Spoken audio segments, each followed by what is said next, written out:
नमस्कार, जनमत की पुकार में आपका स्वागत है। पीएम मोदी ने असम में रखी काजीरंगा एलिवेटेड कॉरिडोर की आधारशिला, अमृत भारत ट्रेनों को दिखाई हरी झंडी। प्रधानमंत्री नरेंद्र मोदी 2 दिवसीय असर दौरे पर हैं, जिस दौरान उन्होंने रविवार को राज्य को कई महत्वपूर्ण विकास परियोजनाओं का तोहफा दिया।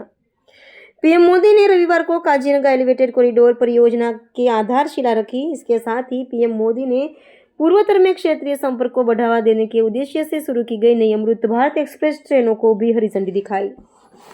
बता दें कि असम से बनाए जाने वाले काजीरंगा एलिवेटेड कॉरिडोर परियोजना पर 6,950 करोड़ रुपए का खर्च आएगा। ये एलिवेटेड कॉरिडोर 86 किलोमीटर लंबा होगा। इसके जानवरों की सुरक्षा में काफ़ी मदद मिलेगी। खासकर मानसून के मौसम में इस एलिवेटेड कॉरिडोर से काफ़ी फायदा होगा। इसके साथ ही पीएम मोदी ने 2 अमृत भारत एक्सप्रेस ट्रेनों को भी हरी झंडी दिखाई। 86 किलोमीटर लंबी काजीरंगा एलिवेटेड कॉरिडोर परियोजना पर्यावरण के प्रति जागरूक राष्ट्रीय राजमार्ग परियोजना है। इस दौरान पीएम मोदी ने जनसभा को भी संबोधित किया। क्या कुछ कहा, सुन लीजिए।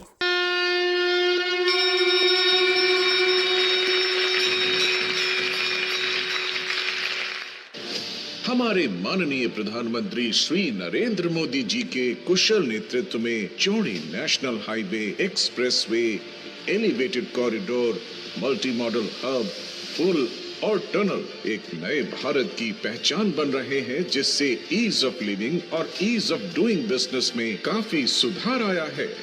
असम को भी इसका लाभ मिला है। आजादी के बाद के 6-7 दशक में यहाँ केवल 3 बड़े पुल बन पाए, लेकिन पिछले 1 दशक में 4 नए मेगा ब्रिज पूरे किए गए हैं। इनके अलावा कई ऐतिहासिक परियोजनाएं आकार ले रही। बोगीबील और ढोला सरिया जैसे सबसे लंबे पुलों ने असम को रणनीतिक रूप से और अधिक सशक्त बना दिया। असम के विकास को और गति देने के लिए आज माननीय प्रधानमंत्री जी 6,957 करोड़ रुपए की 4 लेन काजीरंगा एलिवेटेड कॉरिडोर परियोजना का भूमि पूजन कर रहे हैं। इस प्रोजेक्ट में काजीरंगा नेशनल पार्क में वन्य जीवों की सुरक्षित आवाजाही के लिए करीब 35 किलोमीटर का wild life friendly elevated corridor बनाया जाएगा। इस ऐतिहासिक अवसंरचना से गुवाहाटी, काजीरंगा और नुमालीगढ़ के बीच यात्रा समय में काफी कमी आएगी। Elevated corridor between the Kaziranga and Bokakhat. This will save wildlife because of road accidents during the flood. It will also reduce the distance between Upper Assam and Lower Assam by 1 hour. ऊपरी असम, विशेष रूप से डिब्रूगढ़, तिनसुकिया से बेहतर connectivity मिलेगी। प्रमुख तीर्थ और पर्यटन स्थलों जैसे बाबा थान मंदिर, महामृत्युंजय मंदिर और काकोचांग वाटरफॉल तक पहुंच आसान होगी, जिससे तीर्थाटन और पर्यटन को बढ़ावा मिलेगा। यहाँ के कृषि उत्पाद जैसे कि चाय, अदरक, हल्दी और जैविक सब्जियों को इन मंडियों तक पहुँच मिलेगी। नुमालीगढ़ रिफाइनरी और आसपास के औद्योगिक क्षेत्रों तक तेज और सुगम पहुँच मिलेगी, जिससे व्यापार, वाणिज्य एवं रोजगार के क्षेत्र में अभूतपूर्व विकास होगा। हस्तशिल्प, ऊनी वस्त्र, बांस के उत्पाद की बिक्री में वृद्धि होगी।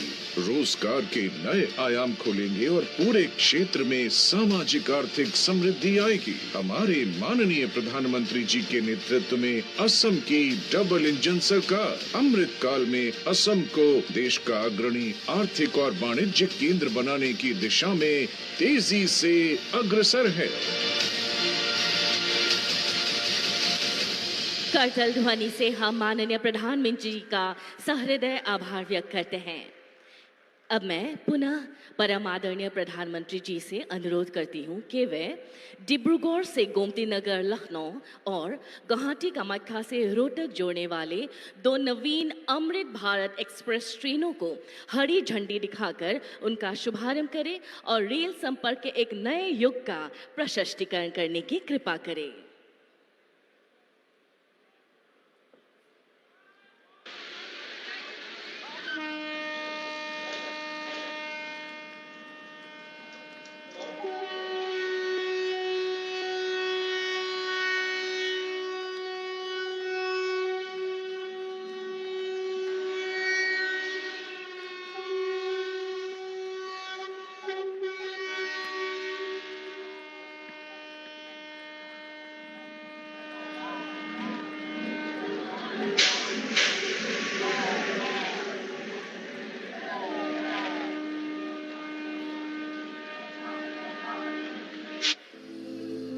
पूर्वोदय से भारत उदय, नए भारत की विकास यात्रा के केंद्र में है उत्तर पूर्व भारत और इसकी जीवन रेखा भारतीय रेल। माननीय प्रधानमंत्री श्री नरेंद्र मोदी जी के नेतृत्व में कनेक्टिविटी के विस्तार से लेकर निवेश के नए अवसरों तक उत्तर पूर्व को दी जा रही है सर्वोच्च प्राथमिकता। और अष्टलक्ष्मी का एक अहम और गौरवशाली घटक असम आज विकास की इस नई यात्रा में एक निर्णायक भूमिका निभा रहा है। आज असम और पूरा नॉर्थ ईस्ट भारत के विकास का नया प्रवेश द्वार बन रहा है। मल्टी मॉडल कनेक्टिविटी के संकल्प ने इस क्षेत्र की दिशा और इसकी दशा दोनों बदली है। रेलवे कनेक्टिविटी में भी एक क्रांतिकारी बदलाव आया है। पूर्वोदय के इस संकल्प को नई गति दे रही है दो नई अमृत भारत एक्सप्रेस, जो हैं किफायती, आधुनिक और आत्मनिर्भर भारत की पहचान। डिब्रूगढ़ गोमतीनगर अमृत भारत एक्सप्रेस असम को उत्तर भारत से जोड़ती नई विकास धुरी, जिससे असम, नागालैंड, पश्चिम बंगाल, बिहार और उत्तर प्रदेश के बीच कनेक्टिविटी होगी मजबूत। कामाख्या रोहतक अमृत भारत एक्सप्रेस व्यापार, रोजगार और सांस्कृतिक जुड़ाव को देगी मजबूती, जिससे असम, पश्चिम बंगाल, बिहार, उत्तर प्रदेश, दिल्ली और हरियाणा में कनेक्टिविटी होगी मजबूत। दोनों ट्रेनों में कंफर्ट है नेक्स्ट लेवल, सुविधाजनक सीट्स और फोल्डेबल स्नैक व bottle holders, mobile holders, type C charging point के साथ डिजाइन भी क्लासी और मॉडर्न है। साथ ही ट्रेन है दिव्यांग फ्रेंडली भी। इन ट्रेनों से नौकरी पेशा और छात्रों को जहां सुगम यात्रा का विकल्प मिलेगा, वहीं स्थानीय पर्यटन और स्थानीय अर्थव्यवस्था को गति मिलेगी। उत्तर पूर्व का विकास भारत के उदय की नींव है। अमृत भारत एक्सप्रेस के साथ पूर्वोदय से विकसित भारत का सपना होगा साकार। अशेष धन्यवाद माननीय प्रधानमंत्री जी। आपका यह उपहार पूरे उत्तर पूर्व के संपर्क सूत्र को एक नई गति और विश्वास प्रदान करेगा। अब मैं विनम्रता पूर्वक आग्रह करती हूँ हमारे परम आदरणीय प्रधानमंत्री श्री नरेंद्र मोदी जी से कि वे इस विशाल जनसभा को अपने अमृत वचनों से मार्गदर्शन प्रदान करने की कृपा करें।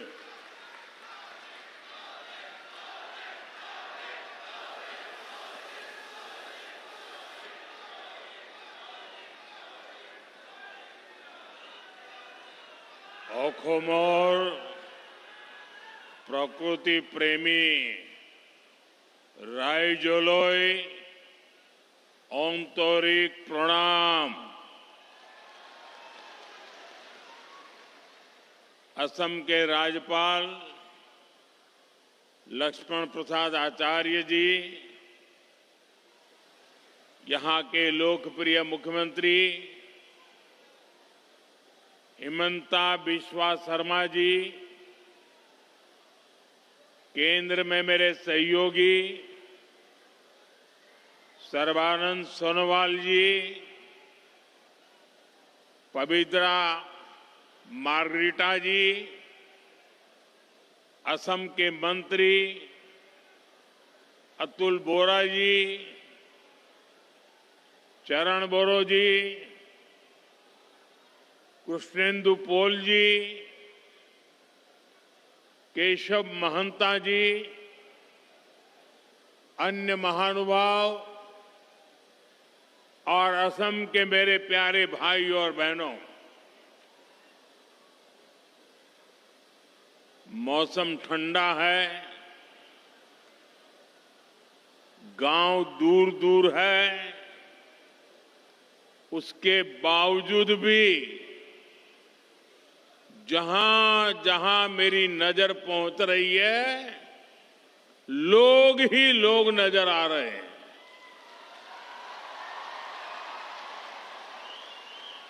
आप इतनी बड़ी संख्या में हमें आशीर्वाद देने आए हैं, मैं आपका बहुत बहुत आभारी हूं।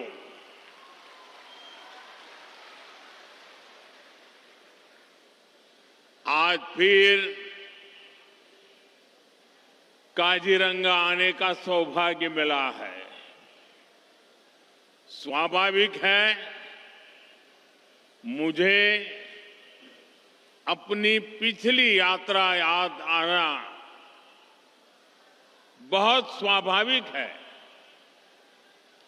2 वर्ष पहले काजीरंगा में बिताए गए पल मेरे जीवन के बहुत खास अनुभवों में शामिल है। मुझे काजीरंगा नेशनल पार्क में रात्रि विश्राम करने का अवसर मिला था और अगली सुबह एलिफेंट सफारी के दौरान मैंने इस क्षेत्र की सुंदरता को बहुत करीबी से महसूस किया था। साथियों, मुझे हमेशा असम आकर एक अलग ही खुशी मिलती है।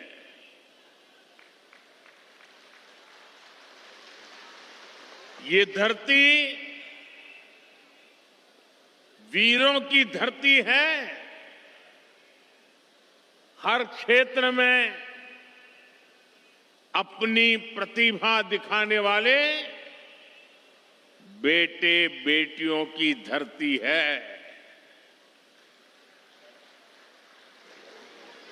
कल ही मैं गुवाहाटी में बागुरुम्बा दहौ के कार्यक्रम में शामिल हुआ था। वहां हमारी बोडो समुदाय की बेटियों ने बागुरुम्बा की प्रस्तुति देकर नया रिकॉर्ड बनाया।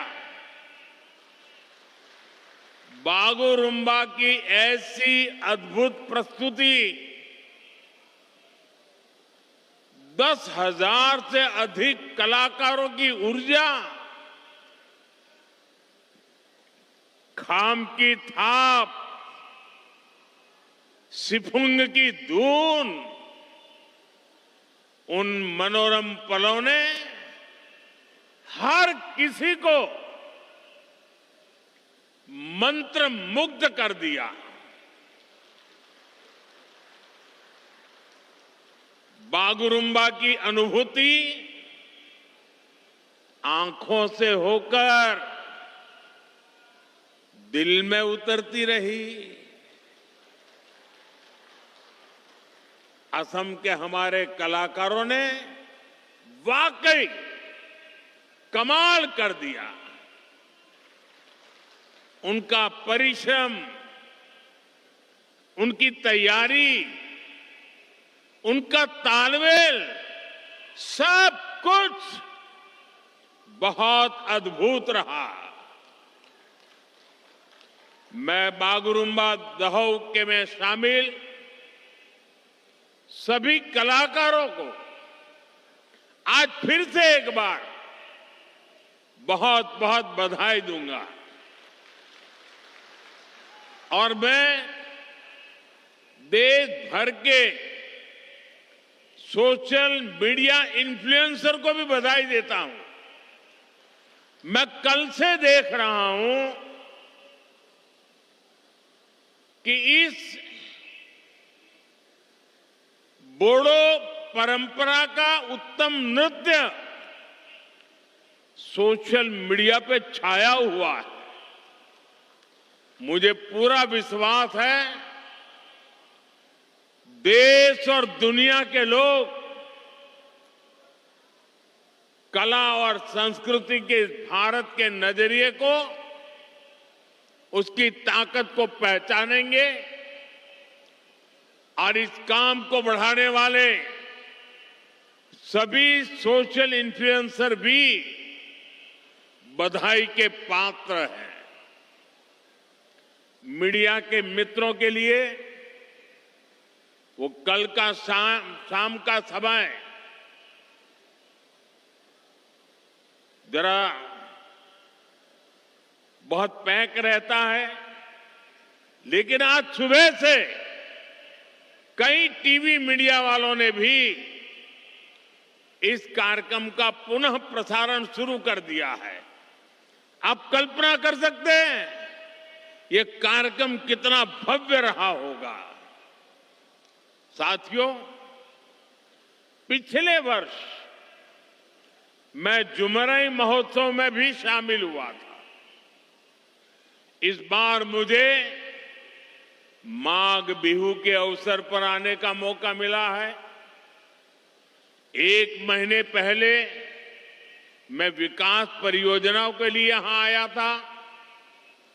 गुवाहाटी में लोकप्रिय गोपीनाथ बरदोलोई इंटरनेशनल एयरपोर्ट का विस्तार हुआ है। मैंने उसकी नई टर्मिनल बिल्डिंग का उद्घाटन किया था। साथ ही नाम रूप में अमोनिया यूरिया कॉम्प्लेक्स की आधारशिला रखी थी। ऐसे सभी अवसरों ने भाजपा सरकार के विकास भी विरासत भी इस मंत्र को और मजबूत किया है। यहां कुछ बंधु चित्र लेकर के आए हैं और ऐसे खड़े हैं, थक जाएंगे। आप भेज दीजिए, मैं ले लूंगा। आप आगे कलेक्ट करवा लीजिए। एसपीजी के लोग, ऐसे जो लोग चित्र लेकर आए हैं उनसे ले। अगर पीछे आपका आता पता लिखा होगा तो मेरी चिट्ठी जरूर आएगी। इधर भी, इस तरफ भी कोई नौजवान लंबे अरसे से कंधे पे कंधा खड़ा करके खड़ा है। मैं आप सब कलाकारों का धन्यवाद करता हूं। आपके प्यार के लिए, आपकी इस भावना के लिए मैं आपका आदर करता हूं।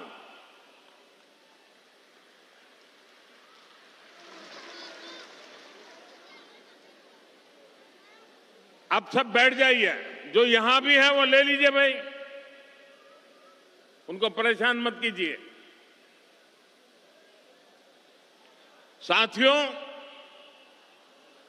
असम के इतिहास में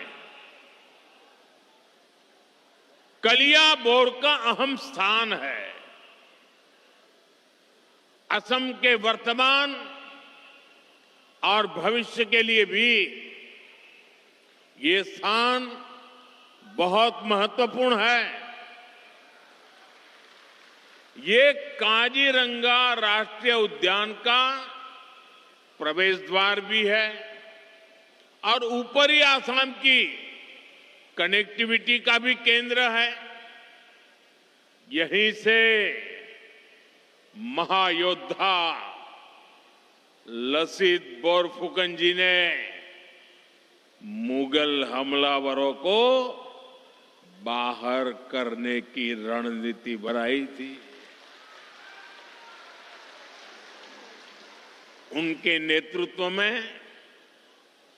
असम के लोगों ने साहस, एकजुटता और दृढ़ संकल्प के साथ मुगल सेना को पराजित किया था।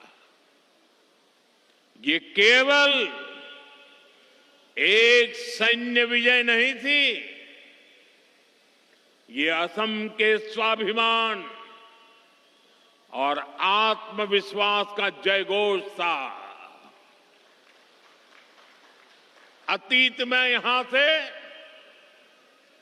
पूरे पश्चिमी असम की जिम्मेदारियां संभाली जाती थी। अहोम शासन के समय से कलियाबोर का रणनीतिक महत्व रहा है।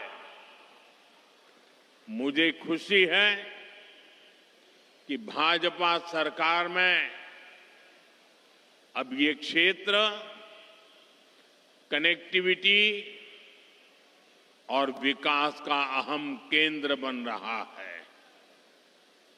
साथियों, आज बीजेपी पूरे देश में लोगों की पहली पसंद बन गई है।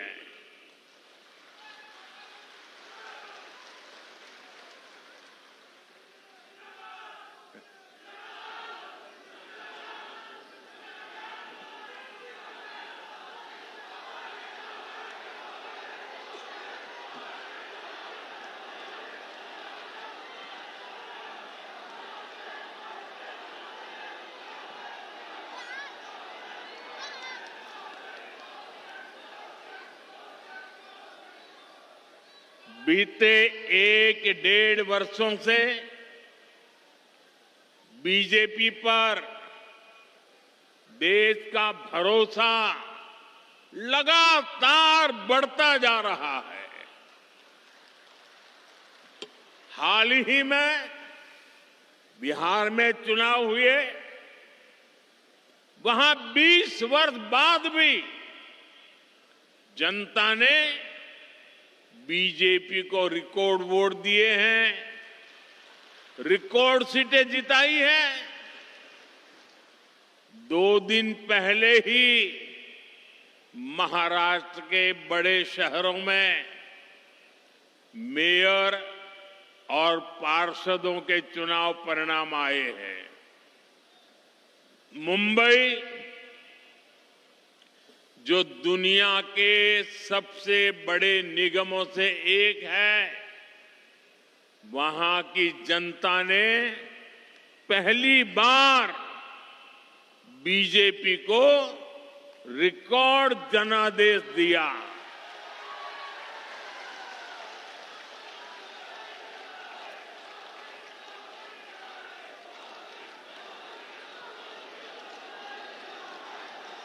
देखिए, जीत मुंबई में हो रही है, जश्न काजीरंगा में मनाया जा रहा है।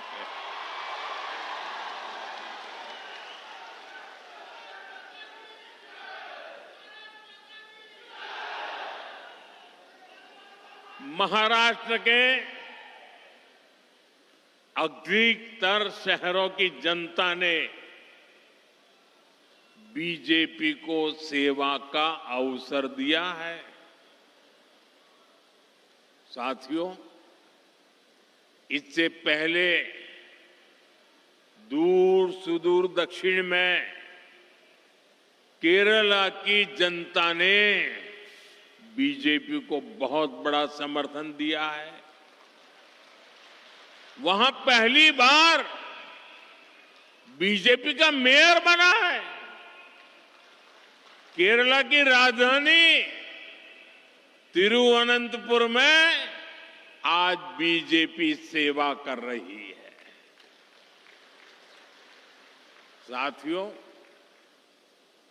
बीते कुछ समय में जितने भी चुनाव परिणाम आए हैं, उनका जनादेश स्पष्ट है। देश का वोटर आज गुड गवर्नेंस चाहता है, विकास चाहता है। वो विकास और विरासत दोनों पर फोकस करता है। इसलिए वो बीजेपी को पसंद करता है।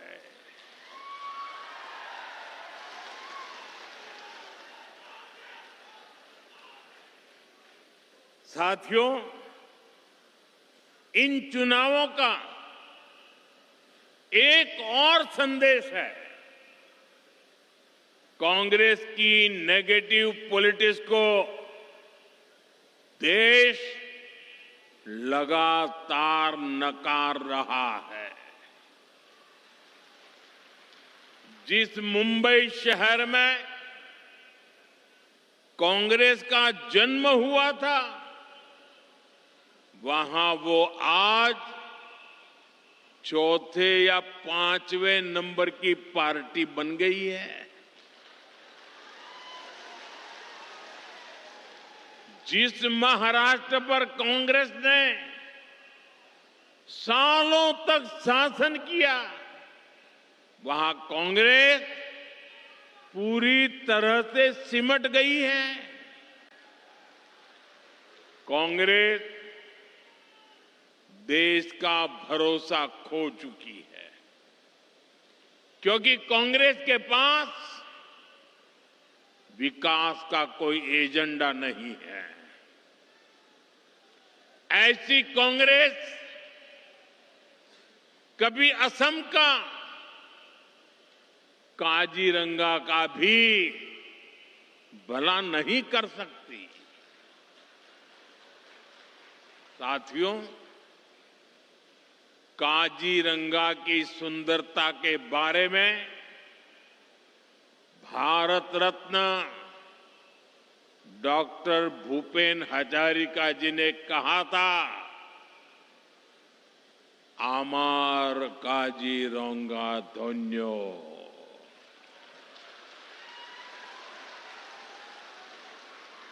प्रकृति दुनिया कुलात खेली,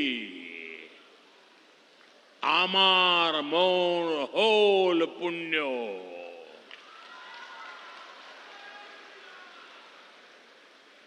इन शब्दों में काजीरंगा के प्रति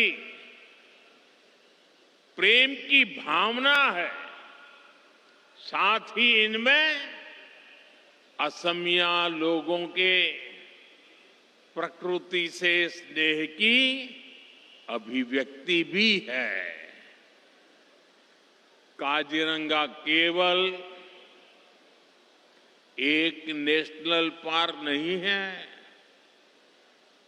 काजीरंगा तो असम की आत्मा है, आत्मा।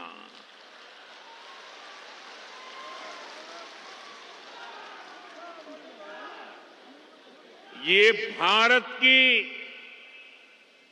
बायोडायवर्सिटी का एक अनमोल रत्न भी है। यूनेस्को ने इसे वर्ल्ड हेरिटेज साइट का दर्जा दिया है।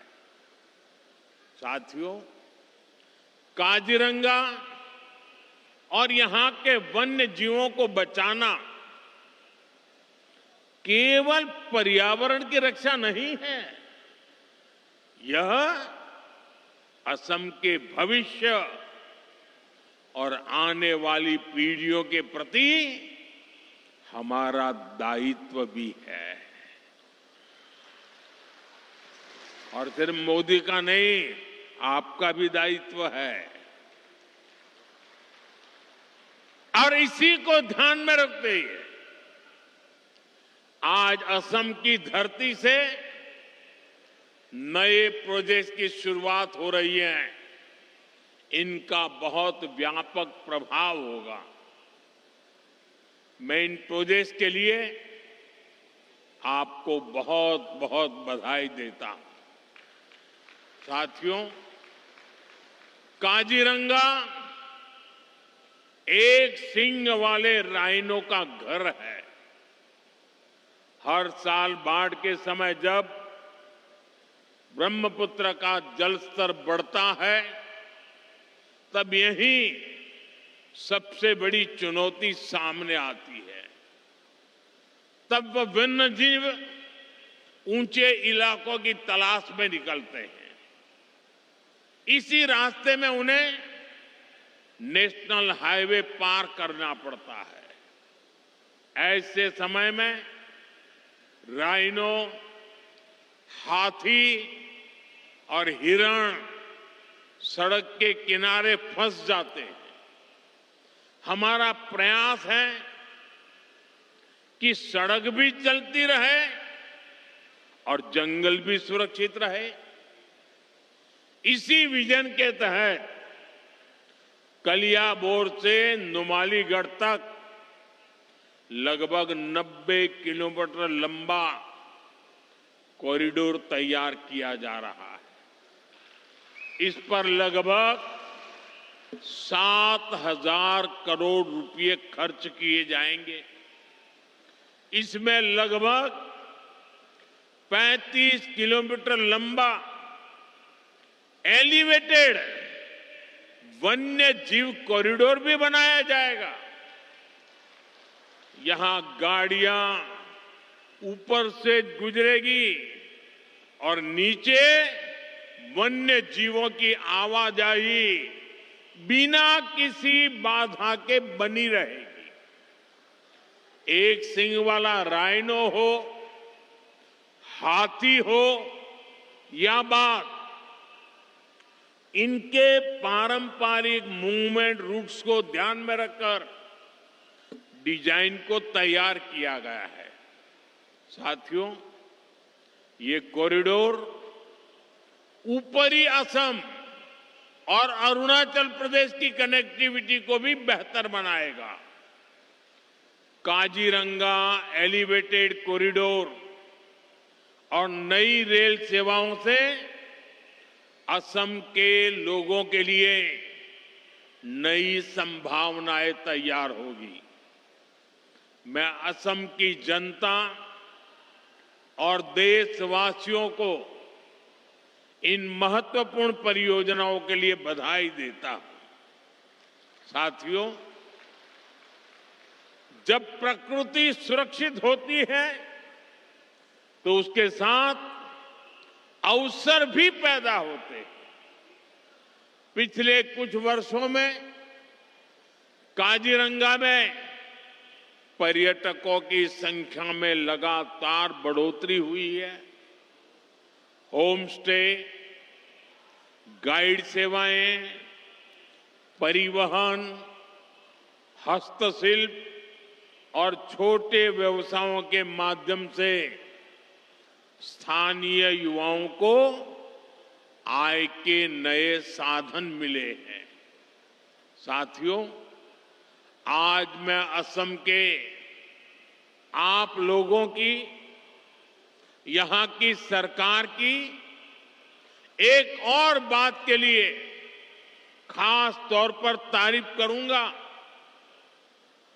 एक समय था जब काजीरंगा में राइनो के शिकार की घटनाएं असम की सबसे बड़ी चिंता बन चुकी थी। 2013 और 14 में एक सींग वाले दर्जनों राइनो मारे गए। भाजपा सरकार ने तय किया था कि हम ये नहीं चलने देंगे। अब ऐसा नहीं चलेगा। हमने इसके बाद सुरक्षा व्यवस्था को नए सिरे से मजबूत किया। वन विभाग को आधुनिक संसाधन मिले, निगरानी तंत्र सशक्त हुआ, वन दुर्गा के रूप में महिलाओं की भागीदारी बढ़ाई गई। इसका सुखद परिणाम भी सामने आया। 2025 में राइनो के शिकार की एक भी घटना सामने नहीं आई है और इसलिए आप सब और सरकार, हर कोई बधाई के पात्र है। ये भाजपा सरकार की राजनीतिक इच्छा शक्ति और असम के लोगों के प्रयास से संभव हुआ है। साथियों, लंबे समय तक एक सोच ये बनी रही कि प्रकृति और प्रगति एक दूसरे के विपरीत है। कहा जाता था कि ये दोनों साथ नहीं चल सकते, लेकिन आज भारत दुनिया को दिखा रहा है कि ये दोनों साथ साथ आगे बढ़ सकते हैं। इकोनॉमी भी, इकोलॉजी भी। पिछले एक दशक में देश में जंगलों और पेड़ों का कवरेज बढ़ा है। लोगों ने एक पेड़ मां के नाम अभियान में बढ़ चढ़कर हिस्सा लिया है। इस अभियान के तहत अब तक 260 करोड़ से अधिक पेड़ लगाए जा चुके हैं। 2014 के बाद देश में टाइगर और एलिफेंट रिजर्व की संख्या बढ़ गई है। प्रोटेक्टेड एरिया और कम्युनिटी एरिया में भी बड़ा विस्तार हुआ। जो चीते भारत से लंबे समय पहले विलुप्त हो गए थे, उन्हें अब वापस लाया गया है। आज चीता लोगों के लिए एक नया आकर्षण बन गया है। हम वेटलैंड कंजर्वेशन पर भी लगातार काम कर रहे हैं। आज भारत एशिया का सबसे बड़ा रामसर नेटवर्क बन चुका है। रामसर साइट्स की संख्या में उसके हिसाब से भारत दुनिया में तीसरे स्थान पर है। अब हमारा असम भी दुनिया को दिखा रहा है कि कैसे विकास के साथ साथ हम अपनी विरासत को भी संभाल सकते हैं, प्रकृति की भी रक्षा कर सकते हैं। साथियों, नॉर्थ ईस्ट की सबसे बड़ी पीड़ा हमेशा दूरी की रही। दूरी दिलों की, दूरी स्थानों की। दशकों तक यहां के लोगों के महसूस होता रहा कि देश का विकास कहीं और हो रहा है और वे पीछे छूट रहे हैं। इसका असर केवल अर्थव्यवस्था पर नहीं पड़ा, बल्कि भरोसे पर भी पड़ा। इस भावना को बदलने का काम भाजपा ने किया। डबल इंजन की सरकार ने नॉर्थ ईस्ट के विकास को प्राथमिकता बनाया। रोडवेज, रेलवेज, एयरवेज, वाटरवेज के माध्यम से असम को जोड़ने पर एक साथ काम शुरू हुआ। साथियों, जब हम रेल कनेक्टिविटी बढ़ाते हैं तो इसका फायदा सामाजिक और आर्थिक दोनों स्तरों पर होता है। इसलिए नॉर्थ ईस्ट के लिए कनेक्टिविटी का विस्तार बहुत महत्वपूर्ण है। लेकिन कांग्रेस ने कभी इसकी परवाह नहीं की। मैं आपको एक आंकड़ा देता हूं। जब कांग्रेस की केंद्र में सरकार थी तो असम को बहुत कम रेल बजट मिलता था, लगभग 2000 करोड़ रुपए। अब भाजपा सरकार में इसे बढ़ाकर लगभग 10,000 करोड़ रुपए सालाना कर दिया गया है। अब मैं आपको पूछता हूं, ये आंकड़ा आपको याद रहा क्या? ये आंकड़ा आपको याद रहा क्या कि भूल गए? मैं फिर से याद कराता हूं। कांग्रेस के जमाने में असम को रेलवे के लिए 2000 करोड़ रुपया मिलता था। कितना? सबके सब बोलिए, कितना मिलता था? कितना मिलता था? कितना मिलता था? भाजपा सरकार आने के बाद असम को कितना मिलता है? 10,000 करोड़ रुपया। कितना? कितना? कितना? 10,000 करोड़ रुपया। यानी कांग्रेस जितना पैसा असम को रेलवे के लिए देती थी, भाजपा उससे 5 गुना ज्यादा पैसा असम को दे रहा है। साथियों, इस बढ़े हुए निवेश से बड़े पैमाने पर इंफ्रास्ट्रक्चर निर्माण हुआ है।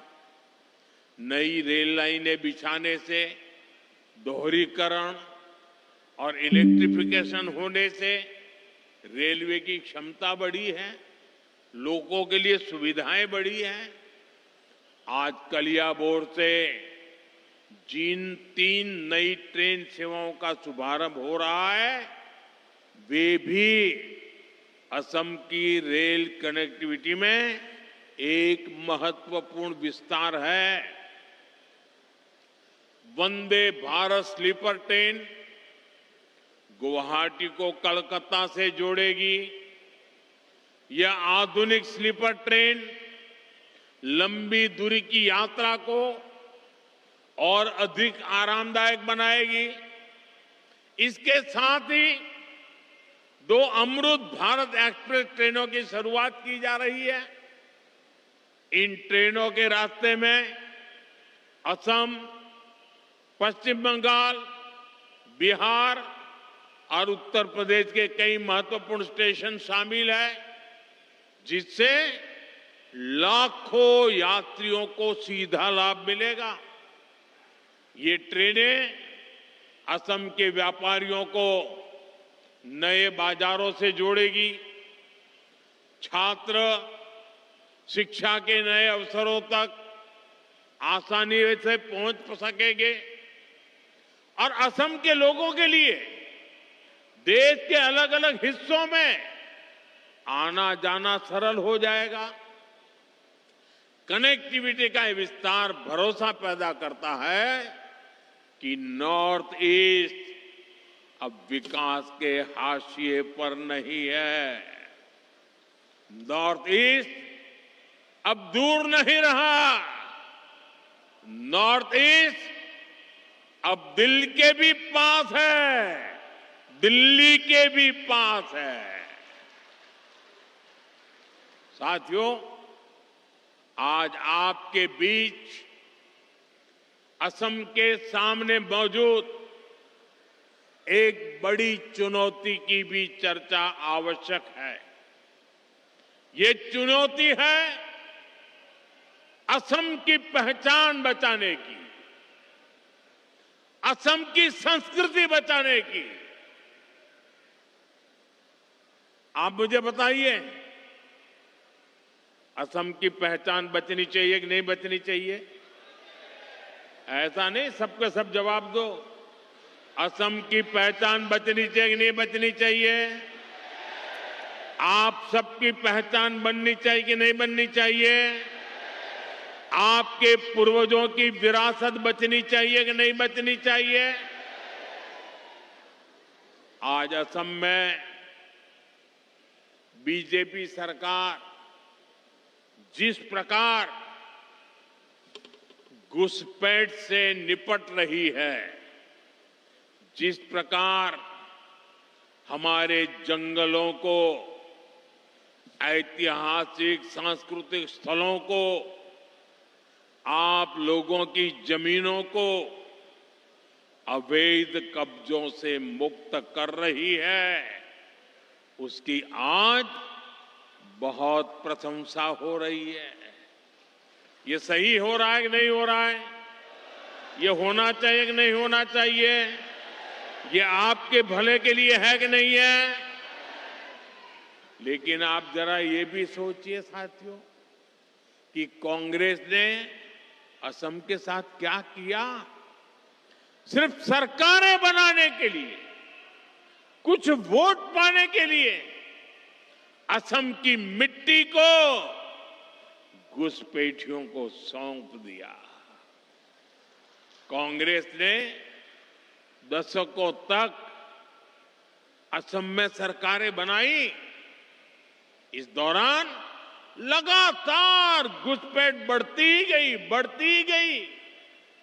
और इन लोगों ने, घुसपैठियों ने क्या किया? इनको असम के इतिहास, यहाँ की संस्कृति, हमारी आस्था से कोई सरोकार नहीं था। इसलिए उन्होंने जगह जगह कब्जे किए। घुसपैठ के कारण एनिमल कॉरिडोर के कब्जे हुए, अवैध शिकार को बढ़ावा मिला, तस्करी और अन्य अपराध भी बढ़े। साथियों, ये घुसपैठिए आबादी का संतुलन बिगाड़ रहे हैं, हमारी संस्कृति पर हमले कर रहे हैं, गरीब का, नौजवान का रोजगार छीन रहे हैं, आदिवासी क्षेत्रों में धोखे से लोगों की जमीन पर कब्जा कर रहे हैं। ये असम और देश की सुरक्षा दोनों के लिए बहुत बड़ा खतरा है। साथियों, कांग्रेस से आपको बहुत सावधान रहना है। कांग्रेस की एक ही नीति है, घुसपैठियों को बचाओ, घुसपैठियों की मदद से सत्ता पाओ। पूरे देश में कांग्रेस और उसके साथी यही कर रहे हैं। बिहार में भी इन्होंने घुसपैठियों को बचाने के लिए यात्राएं निकाली, रैलियां निकाली, लेकिन बिहार की जनता ने कांग्रेस का सुपड़ा साफ कर दिया। अब असम की जनता की बारी है। मुझे विश्वास है असम की धरती से भी कांग्रेस को करारा जवाब मिलेगा। साथियों, असम का विकास पूरे नॉर्थ ईस्ट के विकास के लिए नए दरवाजे खोल रहा है। असम एक्ट ईस्ट पॉलिसी को दिशा दे रहा है। जब असम आगे बढ़ता है तो नॉर्थ ईस्ट आगे बढ़ता है, जब नॉर्थ ईस्ट आगे बढ़ता है तो हिंदुस्तान आगे बढ़ता है। हमारे प्रयास और असम के लोगों का भरोसा पूरे नॉर्थ ईस्ट को नई ऊंचाइयों तक ले जाएगा। इसी विश्वास के साथ एक बार फिर आप सभी को आज की परियोजनाओं की बहुत बहुत बधाई देता हूं। मेरे साथ बोलिए, भारत माता की, भारत माता की। ये वर्ष वंदे मातरम के 150 साल एक पुण्य स्मरण करने का समय है। मेरे साथ बोलिए, वंदे वंदे वंदे वंदे वंदे वंदे वंदे वंदे वंदे वंदे। अगर आपने हमारा अभी तक चैनल सब्सक्राइब नहीं किया है तो कृपया चैनल सब्सक्राइब कर लें, लाइक करें, शेयर करें, कमेंट करें। तो मिलते हैं फिर किसी और खबरों के साथ। नमस्कार।